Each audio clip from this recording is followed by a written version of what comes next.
Jets at Dolphins, Sunday Night Football. Marco, what should bettors be looking at? Which Jet team's coming? The one that lost on Monday night or the one that pounded the Patriots? All right, so that's the question. What's the answer? Well, the answer is that I think this Jet team is still a young team and they're immature yet. And immature teams have a tendency not to play well after a big win. Jets were pretty cocky after that win on Sunday against the Patriots. It would seem, because let's be honest, after that Monday night game, there was a real reevaluation of that Jets team. Now, is it going to? You're saying it feels like it's going to boomerang back to the point of, hey, we are this good, we are the best team, and on the road against a gritty Miami team. And I'm going to point out, not the fact that I had the Jets last week as my best bet, but one of the reasons that I did have the Jets last week is I said that whenever they played that Monday night game, they were playing a Baltimore defense that it was a up-in-your-face type defense. New England doesn't have that kind of defense. But this week, they're facing a Miami Dolphin team that I watched last week because Miami was my top play on Sunday. Unfortunately, I went 1-2 Sunday, but I did win my top play. That defense was in Brett Favre's face the entire game. Now, I got to tell you, though, watching that game, now, I agree with you that +5, 5.5, Miami was a great side. But how many games does Miami beat Minnesota if they play that game 10 times?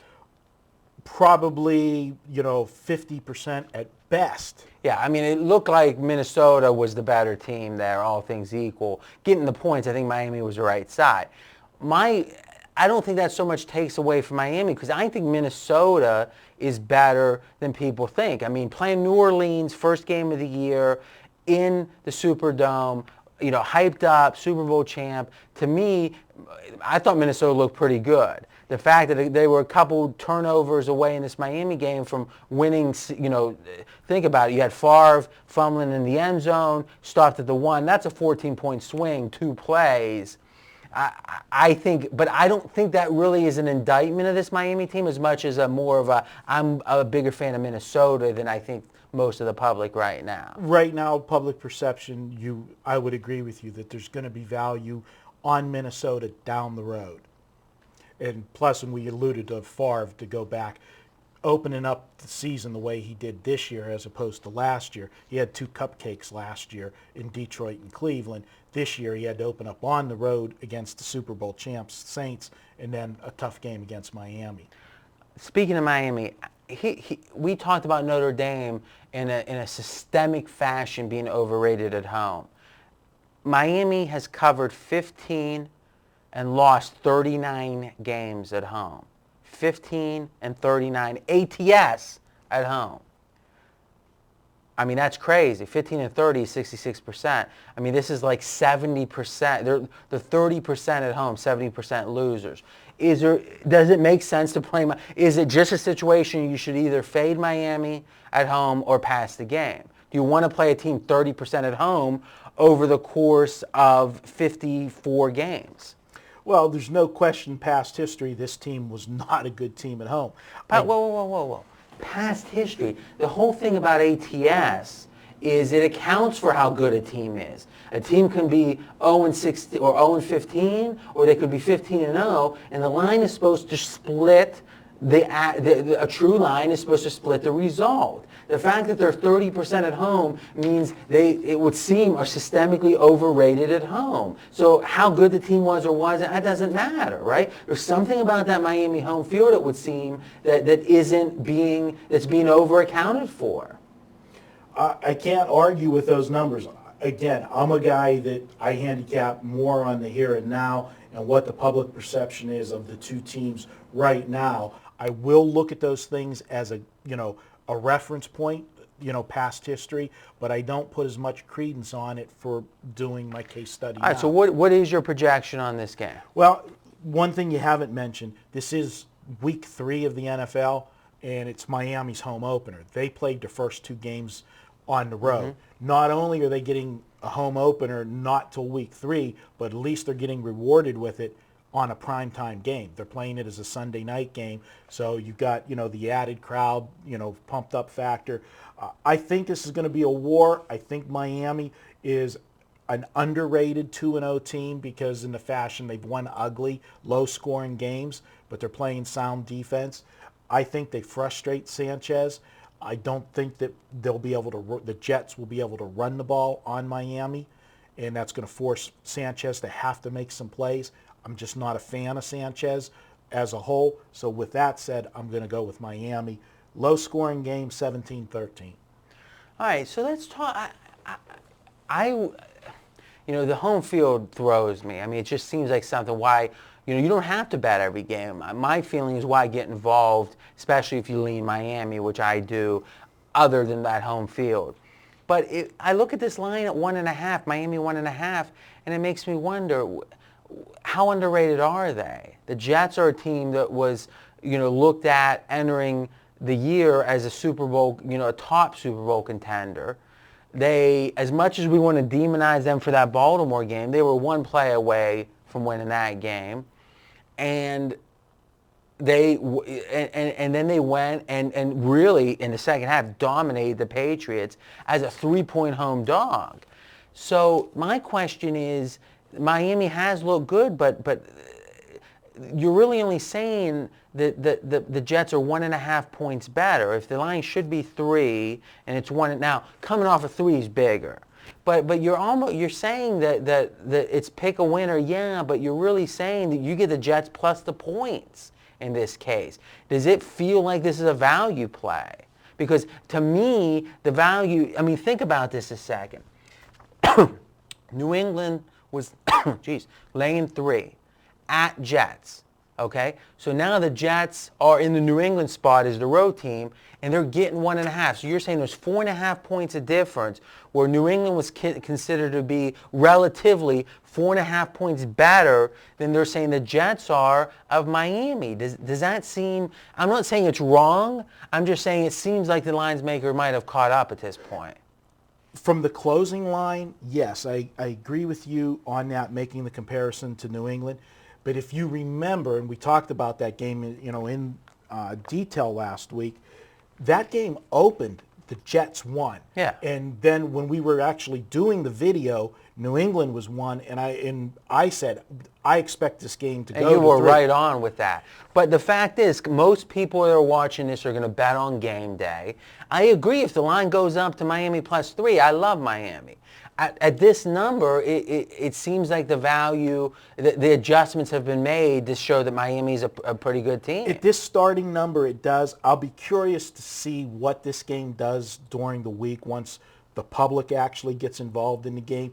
And one thing to remember about line moves just in general, when you're dealing with the games that are -1, you'll see a line move more quickly one way or the other. You'll see that swing from a 1-point favorite to a 1-point, because the chances of it having an outcome on the final score is rare. I mean, not many games are going to fall 1 point. Yeah, but 1's just as valuable as 5.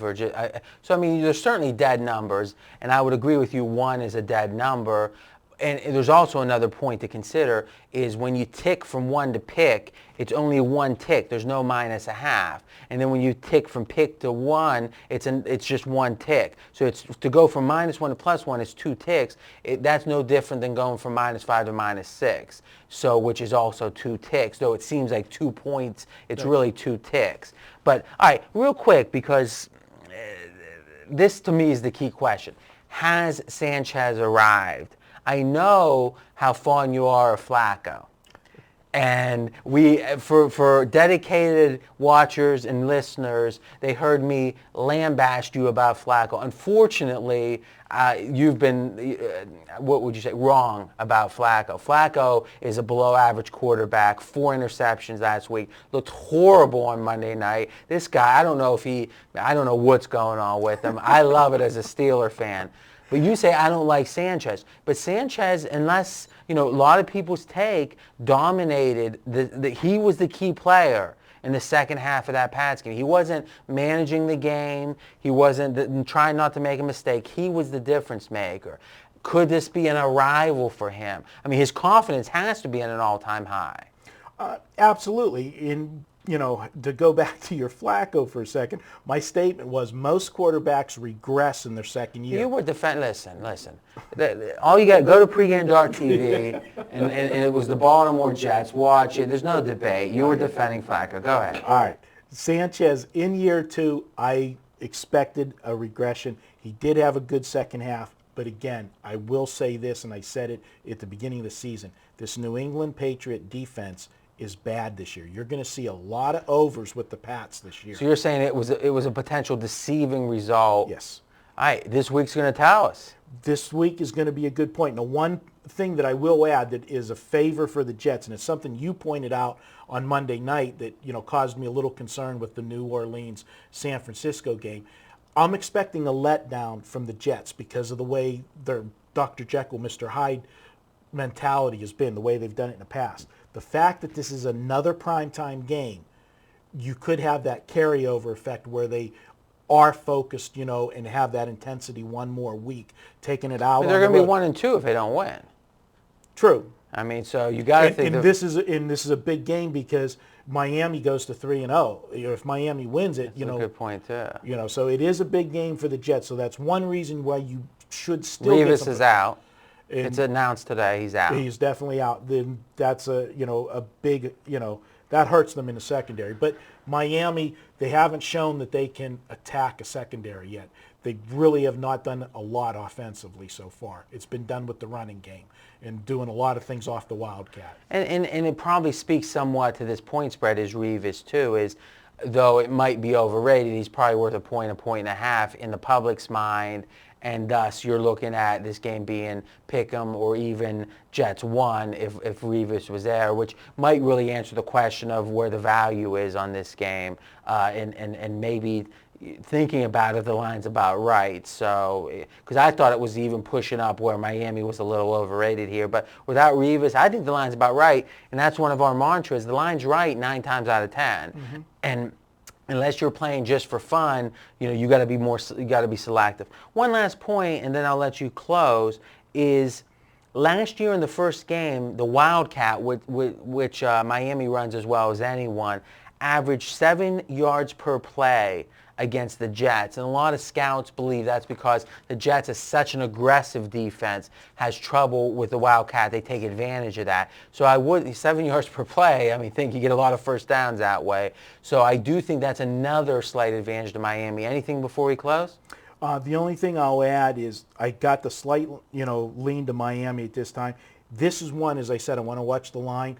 If this line would creep up after, now that injury is announced and that the value's taken away, this is a game where, coming game day, I possibly could see some value on the Jets if they get crazy with betting Miami. But would it be 3? Would it be 3? I would want to see this game get close to 3, and that might change my mind. Well, it better be 3, right? Because 2.5, 1.5 is not that different. Right. All right. All right, now it's your turn to continue the conversation in the comment section with Marco and me. And next up, we're talking Monday Night Football.